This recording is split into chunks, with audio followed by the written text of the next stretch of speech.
All right, in this video, we're going to be talking about curcumin and its significant impact in our fight against cancer.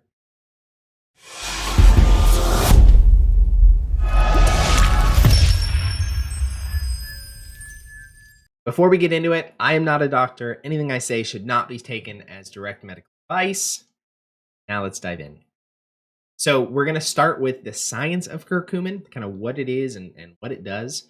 And then we're going to specifically dive into curcumin and cancer.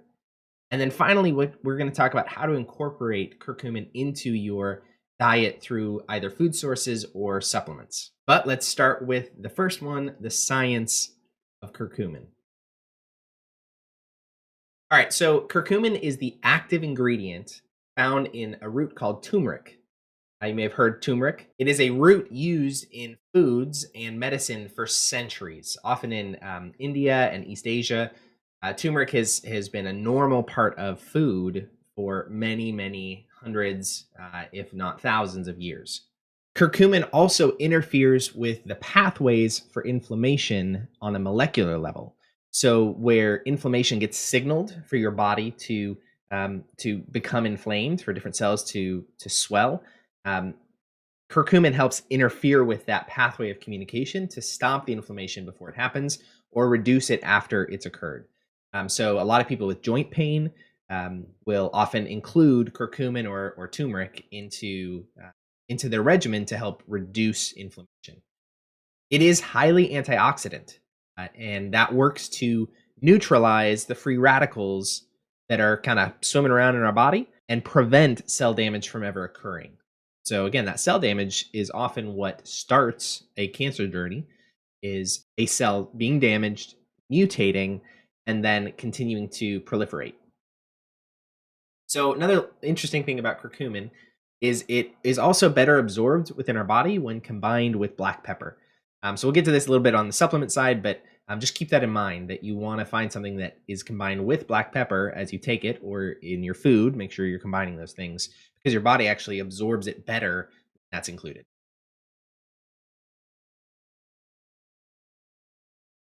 Okay, so let's get into curcumin and cancer specifically. So, curcumin related to cancer does a few very specific things. It increases something called apoptosis, which is a programmed cell death for our cancer cells, really for all of our cells. But for our cancer cells, that switch is turned off often. And so it can continue to proliferate and it never dies out, or it's much less likely to die out.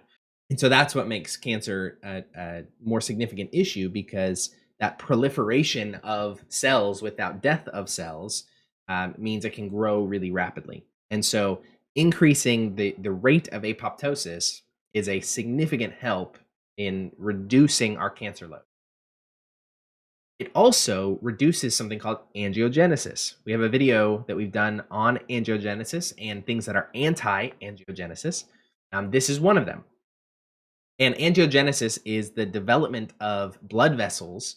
It's what our body does often to heal wounds, but it's also something that cancer uses to feed itself. And so it uses angiogenesis to build new blood vessels to a tumor to bring in resources. And so things that are anti angiogenesis help cut off the supply of resources to that tumor and starve it out, essentially. So another great benefit of curcumin is that it is anti-angiogenic. And then finally, a benefit is curcumin increases the levels of something called BDNF, brain-derived neurotrophic factor, which essentially helps raise your brain function and the health of your brain cells. And so it can reduce things like depression and brain fog. So if you're going through chemo, you know very well the brain fog that develops from the effect of chemo. And curcumin can be a useful tool to help counteract some of those and to keep you a little bit sharper, hopefully, than you would have been before. So those are maybe the top 3 benefits of curcumin specific to cancer. All right, finally, let's talk about food and supplements and how we can increase our intake of curcumin in our cancer fighting plan. All right, so very simply on the food side, you can add it to your foods in the form of turmeric. So turmeric again is in a lot of like curry and other East Indian, East Asian foods, and so you can just increase that. You can also drink turmeric in the form of drinks like golden milk. Even some coffee shops are now having a golden milk. It's essentially like a turmeric latte. And there are a bunch of really great turmeric teas. I'm actually drinking one right now by Host Defense that has mushrooms and turmeric, and it's really tasty. It just comes in a tea bag and add hot water, and you're good to go. From a supplement side, I'll just say be careful on quality. There's a lot of turmeric and curcumin supplements out there from a lot of different brands. Many of them, I would say, we found have either fillers or don't include black pepper to help with the intake and the absorption of the curcumin. And so just be careful about quality and discuss dosage with your doctors. And the reason for that is there have been some reports of different specific chemotherapies interacting with curcumin in a way that may not be ideal from a symptom standpoint. And so always be discussing, especially when you're adding supplements, because supplements are often taking you to levels of something that you wouldn't get in normal diet, normal food. And so you always want to discuss that with your team that you have around you for your cancer journey. All right, and that's it about curcumin.